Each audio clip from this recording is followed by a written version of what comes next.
اللہ علیہ وسلم نے بہت ساری چیزیں اپنی امت کو بتائی.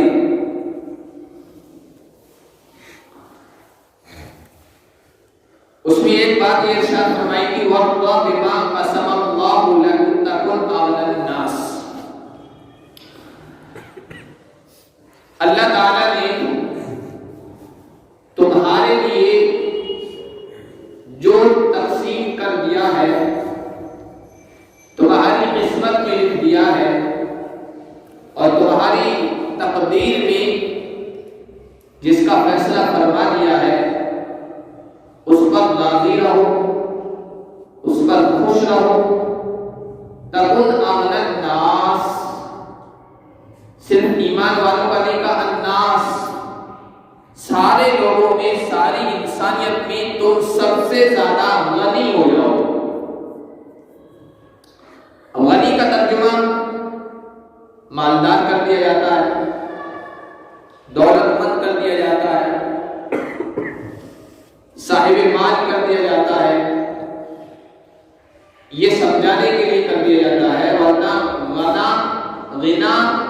کے معنی مالداری یا دولت مندی یا اسباب اور دنیا کی چیزوں کی کثرت نہیں ہے، بلکہ غنا کے معنی ہے دوسروں سے بے نیازی، دوسروں کی حاجت نہ ہو، دوسروں کی ضرورت پیش نہ آئے، یہ غنا کے معنی ہے. اور غنی کو جس کے پاس غنا ہو، یعنی اللہ تعالیٰ اسے اس طرح کا بنا دے کہ دوسروں کی حاجت نہ ہو، دوسروں کی ضرورت پیش نہ آئے، اور اللہ نے جو کچھ دیا ہے، جتنا بھی دیا ہے، جیسا بھی دیا ہے، جس حالت میں رکھا ہے، اس میں وہ خوش ہے اور اس کی ضرورتیں پوری ہو رہی ہے، وہ دوسروں کا محتاج نہیں بن رہا، اسے غنی کہتے ہیں. اسی لیے نبی رحمت صلی اللہ علیہ وسلم کا ارشاد ہے کہ لیس الغنا عن کثرت العرب ولکن الغنا غنى النفس. مالداری یہ کثرت العرض، دنیا کے سامان کی کثرت کا نام نہیں، مال کی زیادتی کا نام مالداری نہیں، دولت کی کثرت کا نام غنا نہیں ہے، دنیا کے اسباب اور دنیا کی چیزوں کا نام یہ مالداری نہیں ہے. ولیکن الغنا غنى النفس، اصل غنا اور مالداری یہ دل کی مالداری. اگر اللہ تعالیٰ کسی کو دل کی مالداری دے دے، دل کی دولت دے دے، دل کا غنا دے دے، تو پھر انسان کے پاس ظاہری اعتبار سے تھوڑا ہوتا ہے لیکن اس پر وہ خوش ہوتا ہے، وہ دوسروں کے سامنے ہاتھ نہیں پھیلاتا، وہ دوسروں سے سوال نہیں کرتا، وہ دوسروں کا محتاج نہیں رہتا، وہ انسانوں کا ضرورت مند نہیں رہتا. لیکن اگر اللہ تعالیٰ دل کا غنا نہ دے، دل کی مالداری کی دولت نصیب نہ کرے، تو پھر انسان کے پاس سب کچھ ہونے کے باوجود وہ دوسروں کا محتاج رہتا ہے. سارا بینک بیلنس موجود ہے، دنیا کے سارے اسباب موجود ہیں، دنیا کی ساری راحت کی چیزیں موجود ہیں، لیکن پھر بھی وہ دوسروں کا محتاج ہے، دوسروں کا ضرورت مند ہے.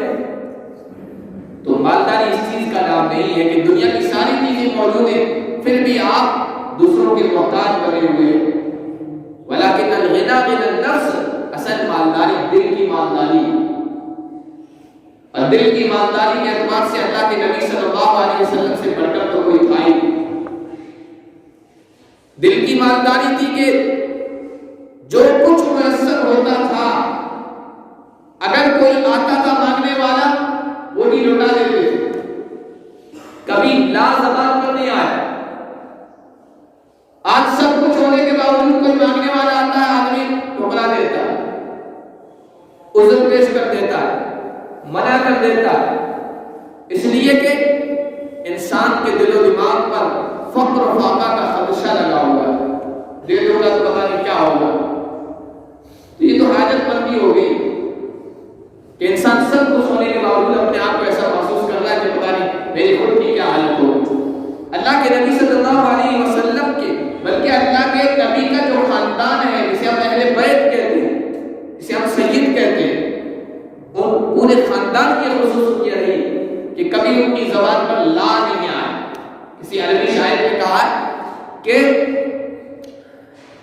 اشہد ان لا الہ الا اللہ، جو کہ اس میں گواہی دینی ہوتی ہے کہ اللہ کے علاوہ کوئی معبود نہیں ہے۔ اگر یہ لا نہ ہوتا، اس کا مطلب نہیں، اللہ کے علاوہ کوئی معبود نہیں ہے، یہ اگر کلمے میں یا شہادتین میں لا نہیں ہوتا تو نبی کی زبان پر کبھی لا آتا ہی۔ ایسا غنا اللہ نے عطا فرمایا تھا، ایسی مالداری عطا فرمائی تھی۔ تو اصل ہے غنا، دوسرے الفاظ میں کہیں وہ ہے قناعت۔ اللہ نے جس حالت میں رکھا ہے اس حالت پر خوش رہنا، اللہ کے فیصلوں پر خوش رہنا، اللہ کی تقدیر پر خوش رہنا اور جائز حد میں کوشش کرتے رہنا، اس کو قناعت کہتے ہیں۔ اور قناعت بڑی دولت ہے۔ اللہ کے نبی صلی اللہ علیہ وسلم اللہ سے مانگا کرتے تھے، اور اللہ کے نبی صلی اللہ علیہ وسلم اس لیے مانگا کرتے تھے کہ امت کو تعلیم دینی، امت کو سکھانا، امت کو بتانا، ورنہ اللہ کے نبی صلی اللہ علیہ وسلم کو تو قناعت کی دولت حاصل تھی۔ اللہم قنعنی بما رزقتنی، یہ اللہ کے نبی مانگا کرتے تھے، اے اللہ جو کچھ تو نے مجھے دے دیا، جو کچھ تو نے مجھے دے دیا ہے اس پر مجھے قناعت کی دولت عطا فرما، اس پر میں راضی رہوں، اس پر میں خوش رہوں، اس پر میں مطمئن رہوں، اس سے مجھے سکون حاصل رہے، اس کی دولت مجھے عطا فرما۔ اس لیے کہ قناعت ایک ایسی نعمت ہے اللہ تبارک و تعالیٰ کی، اگر انسان کو یہ حاصل نہ ہو تو پھر قارون کا خزانہ بھی انسان کو مل جائے،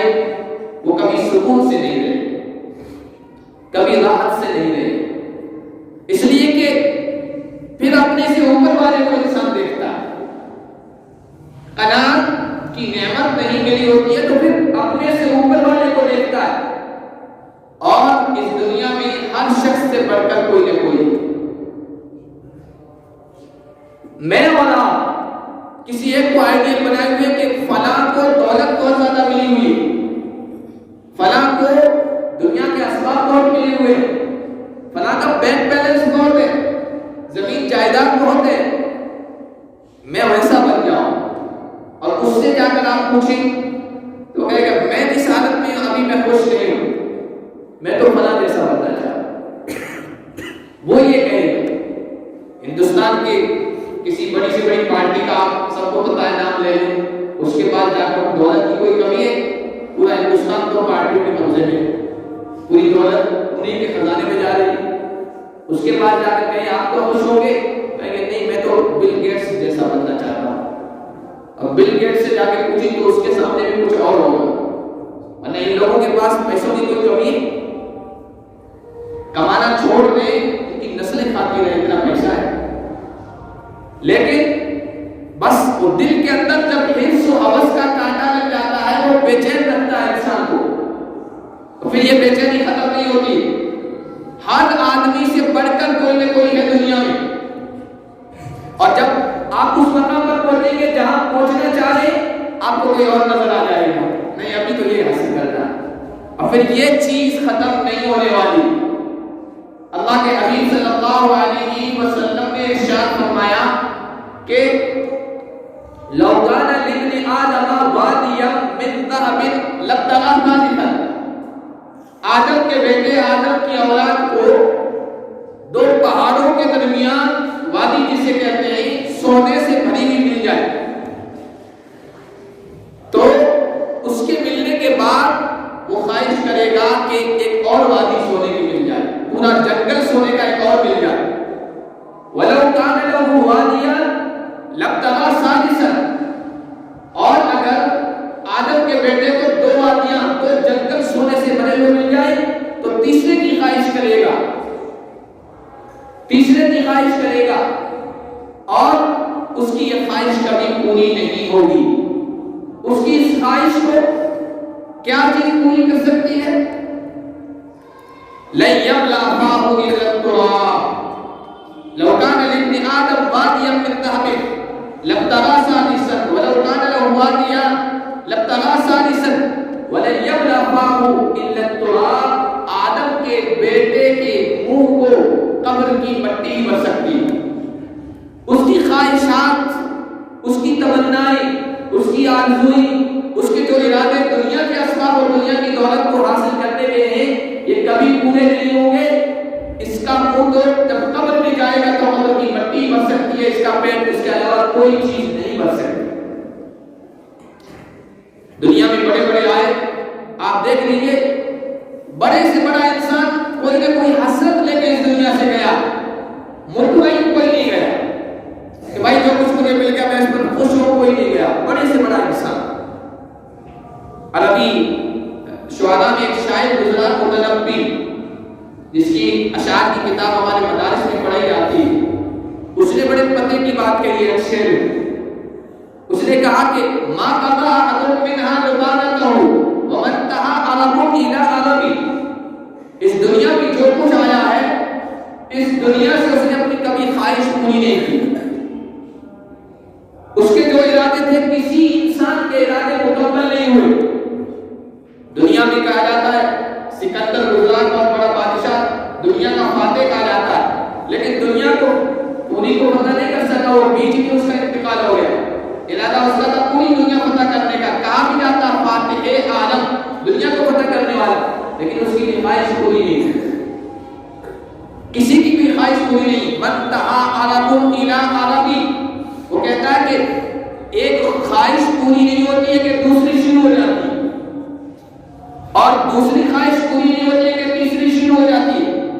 اور تیسری خواہش پوری نہیں ہوگی پھر چوتھی خواہش کبھی پوری نہیں ہوتی ہے۔ آپ سائیکل پر تھے،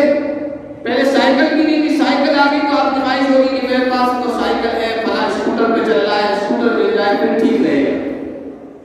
اسکوٹر ملنے کے بعد آپ دیکھیے اس جگہ پر پہنچ گئے تو خواہش یہ ہوتی ہے کہ آپ ٹو ویلر ہے، فور ویلر ہو جائے تو بالکل اطمینان حاصل ہو جائے گا، بہت ساری سہولتیں اور آسانیاں ہو جائے گی۔ پھر جب فور ویلر آ جاتی ہے کہ یہ تو عام فور ویلر ہے، مجھے تو فلانی چاہیے اور فلاں چاہیے اور فلاں اتنے سب لیٹسٹ جو ماڈل گاڑیوں کے وہ چاہیے۔ من تہا عرب الی عربی، کبھی کوئی خواہش انسان کی پوری نہیں ہوتی ہے مگر دوسری خواہش جگ جاتی ہے۔ اس لیے اللہ کے نبی صلی اللہ علیہ وسلم نے اللہ سے مانگا ہے کہ اللہ قناعت کی دولت نصیب فرما، اس لیے کہ قناعت کی دولت جب انسان کو نہیں ملتی ہے تو پھر حرص و ہوس کی آگ دل کے اندر لگتی ہے، اور یہ آگ اندر سے انسان کو پریشان رکھتی ہے، ہمیشہ انسان کو پریشان رکھتی ہے۔ 1 لاکھ والا ہو گیا تو 2 لاکھ والے کو دیکھے گا اس کے پاس اتنے ہیں، پھر آپ 2 لاکھ والے ہو گئے پھر 3 لاکھ والے کو ڈھونڈیں گے، اس کو تلاش کریں گے اس جیسا ہو جائے۔ حرص و ہوس کی آگ انسان کو پریشان رکھتی ہے، اور حرص کا لالچ کا کانٹا دل میں لگ گیا تو وہ چبھتا رہتا ہے، انسان کو ہمیشہ پریشان رکھتا ہے، انسان کی خواہشات کبھی پوری نہیں ہوتی۔ شیخ سعدی رحمۃ اللہ علیہ بہت بڑا نام گزرا ہے فارسی میں، اور ان کی کتابیں بھی ہے، پڑھائی جاتی ہے سلیبس میں، مدارس کے نصاب میں۔ انہوں نے نصیحت کے انداز میں بہت اچھی باتیں کہی ہیں، اشعار میں بھی، فارسی اشعار میں بھی اور دوسری عبادتوں میں۔ تو انہوں نے اپنا ایک واقعہ لکھا، وہ سفر کر رہے تھے، سفر کے دوران ایران میں رات میں ان کا قیام، ان کا عشق عمر ٹھہرنا ہوا ایک بہت بڑے ایران کے مالدار آدمی کے یہاں۔ کھانے پر جب بیٹھے دسترخوان پر تو اس ایرانی بڑے تاجر نے اپنی رودات سنانی شروع کی، اپنی ساری کہانی سنانی شروع کی، اور شیخ سعدی رحمۃ اللہ علیہ سے کہا کہ اب میں نے بہت تجارت کر لی ہے، کاروبار کر لیا ہے، بیوبار کافی پھیلا لیا ہے، بس اب میری ایک خواہش ہے وہ پوری ہو جائے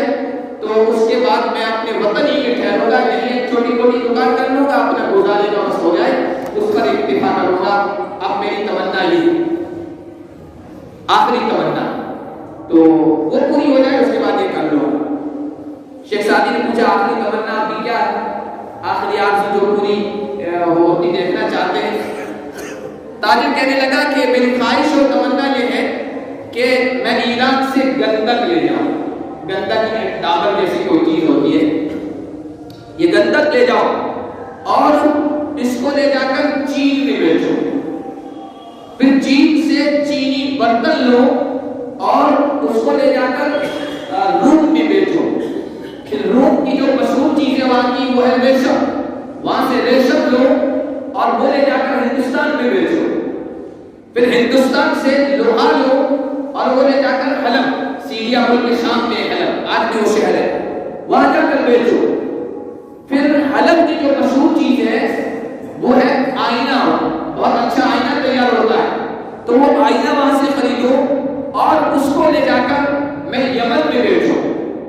اور یمن کی چادر بہت مشہور ہے، حدیثوں میں بھی اس کا تذکرہ آیا، تو یمنی چادروں کو لو اور پھر اس کو لے آ کر یہاں ایران میں بیچو۔ یہ آخری چکر میں لگانا چاہتا ہوں، یہ آخری میری خواہش ہے، اور یہ خواہش پوری ہو جائے تو اس کے بعد میں جیسے اپنے وطن میں اپنے اقامت کی جگہ میں ایک دکان کر لوں گا اور بس اطمینان سے بیٹھوں گا۔ پھر کہنے لگا شیخ سعدی صاحب آپ بھی تو کچھ سناؤ، آپ کا اپنا تجربہ سناؤ، آپ کی کوئی خواہش سناؤ۔ تو شیخ سعدی رحمۃ اللہ علیہ نے کہا کہ میں اور تو کچھ نہیں کہنا چاہتا، 2 شعر سن لو۔ تو شیخ سعدی رحمۃ اللہ نے 2 شعر سنائے فارسی کے شعر کہ شنی گست کہ در صحرائے غور بانے سالار بیفتاد صدور چشم تن کے دنیا دار را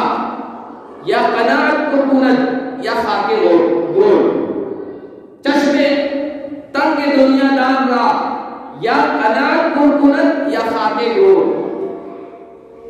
شیخ سعدی نے کہا کیا تم نے سنا ہے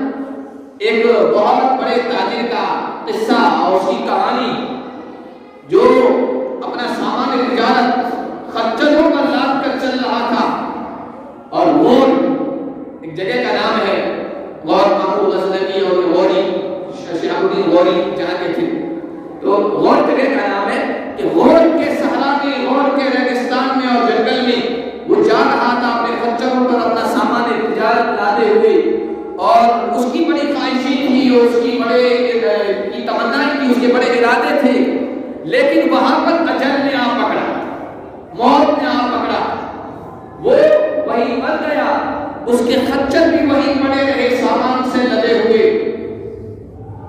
اس کی بھی ایک خواہشیں تھی اور اس کے بھی یہی ارادے تھے کہ بہت بڑا تاجر بنو، لیکن خواہش بیچ میں دم توڑ گئی، اور جنگل میں، غور کے صحرا میں، ریگستان میں وہ بھی پڑا تھا، اس کے خچر اور اس کا سامان بھی پڑا تھا۔ اور پھر دوسرا شعر انہوں نے کہا کہ چشم تن کے انسان کی جو خواہش ہے، انسان کی جو حرص ہے،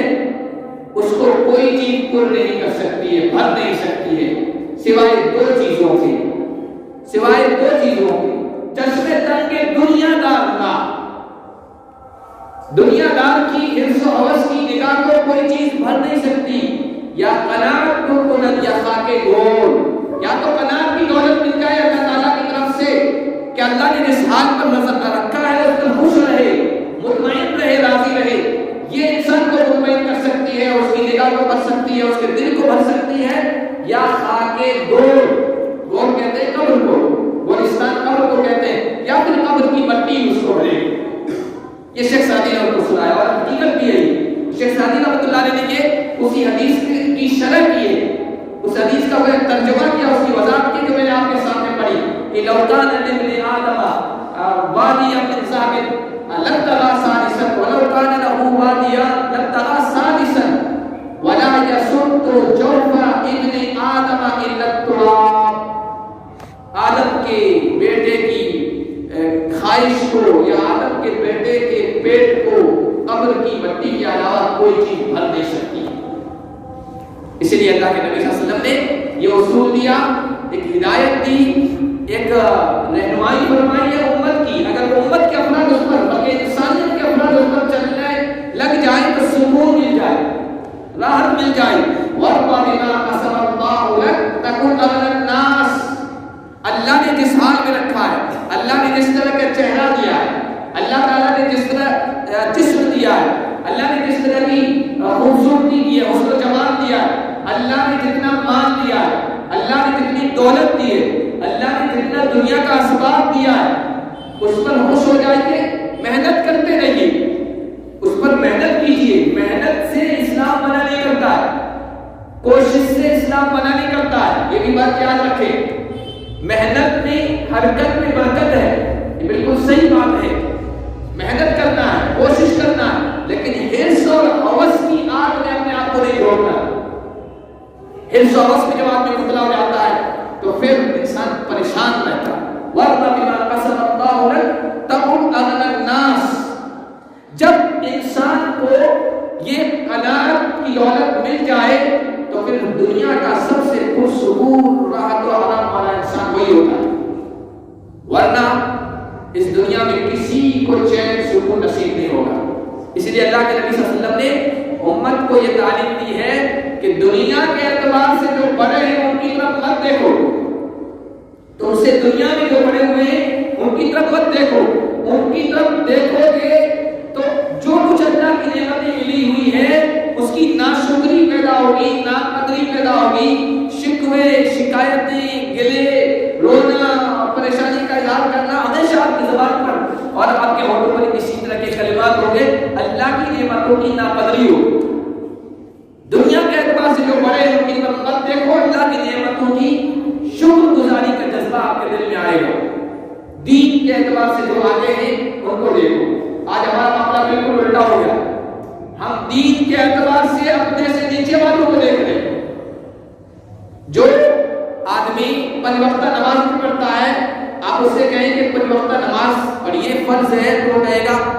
کہ بھائی میں جمعہ تو پڑھ لیتا ہوں، بہت سارے ایسے لوگ جو جمعہ بھی نہیں پڑھتے۔ جمعہ والے سے کہیے تو کہے گا کم سے کم جمعہ بھی تو حاضر ہو جاتا ہوں، بہت سارے لوگوں کو تو عید بھی نصیب نہیں ہوتی ہے، اپنے سے نیچے والوں کو دیکھا اور دنیا کے اعتبار سے اپنے سے اوپر والے کی طرف نگاہ۔ اللہ کے نبی نے جو تعلیم دی ہے اس کی بالکل برعکس چل رہے ہیں۔ جب اس پر چلیں گے تو بے چینی ہی رہے گی۔ ایک بہت مشہور محدث گزرے ہیں، عالم گزرے ہیں، ترمذی بھی ان کا ذکر ہے، ترمذی حدیث کی کتاب ہے، اور بن عبداللہ رحمۃ اللہ علیہ، وہ کہتے ہیں کہ میرا اٹھنا بیٹھنا پہلے مالدار لوگوں میں تھا، صاحب حیثیت لوگوں میں، مالداروں میں اٹھتا بیٹھتا تھا، تو جب بھی میں اٹھ جاتا تھا واپس آتا تھا تو اندر بے چینی لے کے آتا تھا، اس لیے کہ جب ان کے ساتھ دوستی ہے، ان کے ساتھ تعلق ہے، ان کے ساتھ اٹھنا بیٹھنا ہے،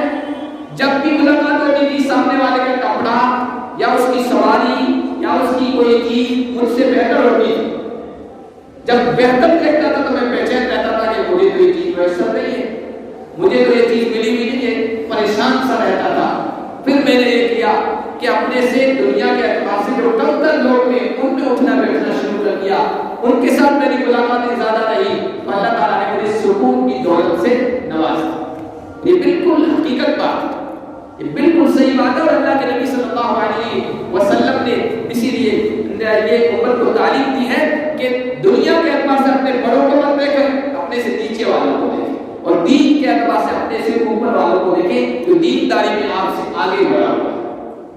اللہ کے نبی صلی اللہ علیہ وسلم نے دعا سکھائی ہے، اللہم قنعنی بما رزقتنی، اے اللہ جو کچھ تو نے مجھے دیا ہے اس پر مجھے قناعت کی دولت سے مالا مال کر دے، اس پر میں خوش رہوں، اس پر میں مطمئن رہوں، واخلف علی کل غائبۃ لی منک بخیر، یا اللہ جو کچھ تو نے نہیں دیا، حالانکہ اپنے سے بہت سارے لوگوں کی خواہش ہوتی ہے یہ مل جائے یہ مل جائے یہ مل جائے، لیکن ہمارے اپنے وہ بہتر نہیں ہوتا تو اللہ تعالیٰ نے نہیں دیا ہے، تو یا اللہ واخلف لی علی کل غائبۃ منک بخیر، جو تو نے نہیں دیا ہے، جو چیز مجھ سے غائب ہے، جو چیز مجھے نہیں ملی ہوئی ہے، تو اپنی طرف سے میرے لیے بہترین جانشین بن جا، واخلف اس کا بہترین بدلہ عطا فرما، وہ چیز عطا فرما جس سے میں خوش رہوں، چونکہ فیصلہ کرنے والا اللہ کی نگاہ میں ہر چیز بہتر ہے۔ ہو سکتا ہے جو ہم مانگ رہے ہو وہ ملنے کے بعد ہم مزید پریشانی میں مبتلا ہو جائیں، وہ ہمارے لیے دینی اعتبار سے نقصان کا باعث بن جائے یا دنیا کے اعتبار سے نقصان کا باعث بن جائے، اس لیے بہترین دعا اللہ کے نبی نے سکھائی، یا اللہ جو کچھ تو نے عنایت کیا ہے اس پر قناعت کی دولت سے مالا مال فرما، اور جو کچھ نہیں کیا ہے تو اپنی طرف سے میرے لیے قائم مقام بن جا، بہتر جو چیز یہ بہترین اصول نبی رحمت صلی اللہ علیہ وسلم نے ہمیں دیا ہے. اللہ پاک ہمیں نبی پاک صلی اللہ علیہ وسلم کی بتائی ہوئی ہدایات کے مطابق زندگی بسر کرنے کی توفیق عطا فرمائے.